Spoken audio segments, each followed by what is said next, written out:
তো বন্ধুরা এই যে চলে আসলাম চায়না জালগুলো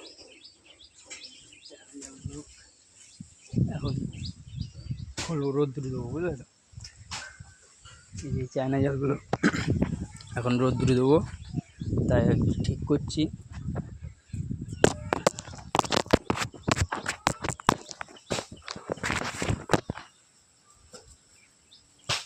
চায়না জালগুলো রোদ্দুরে দিতে হবে। বুঝে গেছো? এই চায়না জাল তোমাদের এখানে থাকলে কমেন্ট করে জানাবেন আমাকে আছে কি না।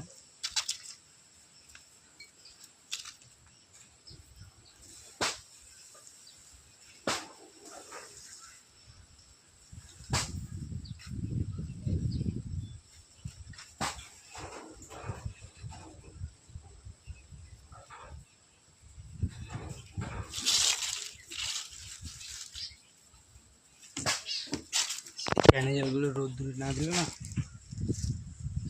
খারাপ হয়ে যায়, বুঝলে তো? ওই কচুরি আছে খালে এখন, ওর জন্য মাছ ধরা হচ্ছে না বলে জালগুলো তুলে রেখে দিচ্ছি।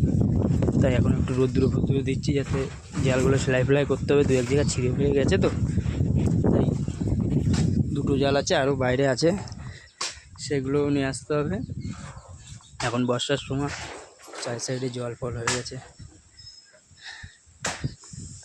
তাই জালগুলো প্রায় ছাদে নিয়ে এসেছি দেবো বলে।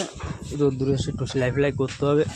আরও জাল রয়েছে নিচে, তো ওইগুলো যখন নিয়ে আসবো আপনাদেরকে দেখাবো। আপনারা সাথে লাইক কমেন্ট শেয়ার করে জানান কেমন হচ্ছে। বাই।